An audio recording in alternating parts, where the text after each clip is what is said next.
Hello guys, by the guys, meron naman akong dalawang katanungan na sasagutin. Bale, babanggitin ko muna yung dalawang pangalan guys. So, unang katanungan ay katanungan ni Ma'am Agnes Indong. Pangalawang katanungan ay katanungan ni Ma'am Charlene Zamora. So, basahin muna natin guys yung katanungan ni Ma'am Agnes. Sabi niya, Ma'am, 1 month pa lang ako dito sa Malaysia. Pinapili po ako ng employer ko na gusto ko ba daw umuwi o ibalik sa agency. Sinabi ko po na uwi na lang po ako kasi di ko po kaya pagsabayin ang trabaho at pag-aalaga ng mga bata. Pero yung agent ko, sinisingil ako ng 2 months salary. Ano po gagawin ko? Okay. Ma'am, ganito yon. Kung hindi ikaw yung nag-break ng contract, kasi dito sabi mo, pinapili ka ng employer mo. So, ibig sabihin, si employer yung nag-break ng contract. Ano pa, comment below kung si employer nga ba. So, kung si employer yung nag-break ng contract, dapat wala ka nang, hindi mo na kailangan bayaran yan kasi pinapili ka naman yan na kung agency ka or Pinas. Tapos, kung sila yung bibili ng ticket, si employer pa rin kasi dapat. Kung i-break na employer yung kontrata, yung tawag nun, yung contract mo, dapat sila yung mamamasahe pabalik ng Pilipinas. So, itong sagot ko sa iyo, ma'am, based on my own experience to. Pero hindi ako bumalik sa Pilipinas, nagpabalik lang ako sa agency. Pero sa kontrata kasi ang nakalagay, kapag si employer yung mag-break, dapat magbibigay siya ng 1 month in lieu. Si employer dapat ang magbabayad, hindi ikaw. Kung si employer naman yung nag-break ng 2 years contract nyo. Tapos, sa employer pa rin yung magbabayad ng pamasahe mo pabalik ng Pilipinas. So, si agent mo, ba't kanya sinisingil? So, pwede mong sabihin na, ba't mo ako sinisingil? Si employer naman yung nag-break ng contract. Tapos, basta ganun. Hindi ko alam kung sa Malaysia, same din ba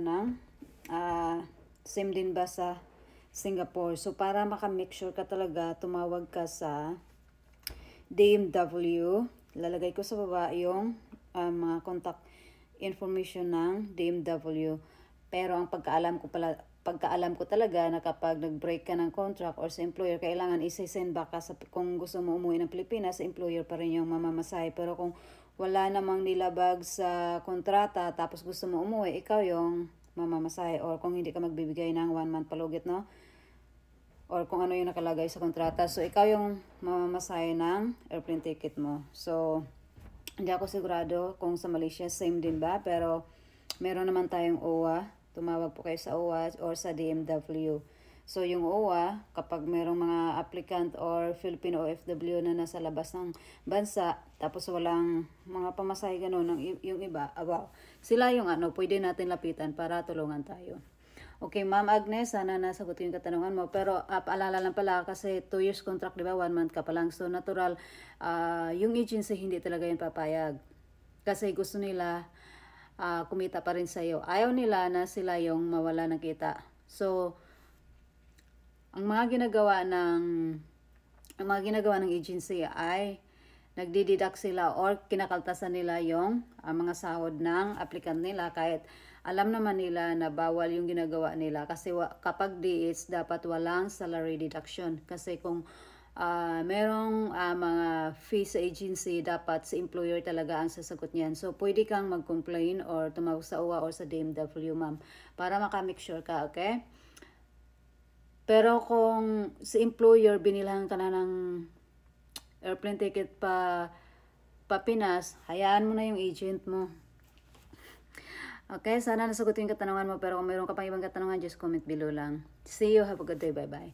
So, dito naman tayo sa katanungan ni Ma'am Charlene. Sabi niya, totoo po kaya kakasuhan daw ako kasi yung agency nag-fill up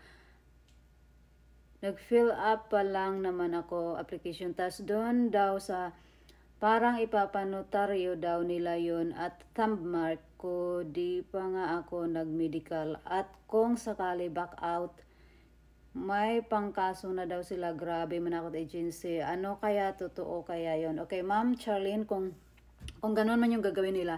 So, kung ano yung minisis nila sa'yo, i-save mo yan. Tapos, kung sinasabi nila na kakasuhan, ano yon? Tawag nito. ano yun, kailangan pag nag-apply ka tapos merong nangyari noon or napaisip ka na hindi ka natutuloy kasi merong nangyari sa ano mo, sa health mo. Hindi ka pwede hindi ka pwede mag-back out. Ano, kahit hindi ka pumasa sa medical, hindi ka pwede mag-back out. Ganito yun. Kasagaran sa mga agency na na-encounter ko nung nag-apply din ako, kailangan magmi-medical muna yung applicant 2 beses. So, sa first medical, wala ka pang employer niyan. Sa pangalawang medical, na yung magiging result dapat ay fit to work or hindi ka fit to work, yung ibang agency ang ginagawa nila ay kapag hindi ka fit to work, no, so walang mangyayari kasi hindi ka naman nila bibigyan ng employer. So yung ibang mga agency, yung binibigyan ka lang ng employer to make sure talaga, no, bibigyan ka nila ng employer kapag fit to work ka na talaga. Pag hindi ka pa fit to work, wala silang ipaprocess sa'yo or hindi nila ipaprocess yung papers mo kasi hindi ka nga fit to work. So yung ibang mga agency na ganito yung mga sinasabi sa inyo, huwag kayong maniwala. So, pero, i-make sure mo na yung mga evidence, kung ano man yung mga sinasabi nila sa'yo, na kung magba-back out ka, pwede ka nilang kasuhan. Sige, sabihin mo, sige, go for it. Ano lang naman yan kung meron silang nagastos sa'yo, kung meron silang nagastos sa'yo, pwede naman, pwede nilang gawin ay magpupunta ng DMW at saka mag-complaint. Kung meron talaga silang mga katibayan na meron silang nagastos. Pero kung meron nga silang nagastos, tapos pababayaran nila sa'yo, kung ayaw mo tumuloy na apply sa agency nila, hingan nyo sila ng resibo na provided galing sa BIR na resibo. Kung wala silang may papakita, ang gawin nyo, pumunta kayo doon sa DMW, tapos doon kayo makipag-usap sa agency mo. Tapos alamin nyo talaga, guys, pwede nyo doon itanong sa DMW na ito yung agency ko, bakit ganito kalaki yung sinisingil na sa akin, nag-back out ako, tapos wala pa naman akong employer o wala pa naman akong wala pa silang na-process na papers para sa akin kasi wala pa akong employer. So, para malaman nyo, guys, punta kayo doon. Huwag kayong matakot magtanong, huwag kayong matakot na i-open up yung kung ano yung mga sinasabi ng agency nyo or kung sino man yung tinatawag nyo na agent. Kaya ako, guys, tumigil na ako na mag-recommend ng agency kasi sakit sa ulo. Kasi ang usapan, dapat, pag DH to kasi ang usapan dapat, ang gagastusin lang ng DH, yung pagpaprocess lang ng papers na like pregnancy, ng medical, pregnancy test, at saka, TISDA, ganun. Pero pagdating ng Singapore, dapat i-refund. Pero yung ibang applicant na nire-recommend ko, sabi nila hindi ni-refund. So, tumigil ako kasi ayaw ko ng ganun. Na parang wala sa usapan. So, kung gusto nyo na mag-apply, pwede kayo pumunta sa dmw.com website.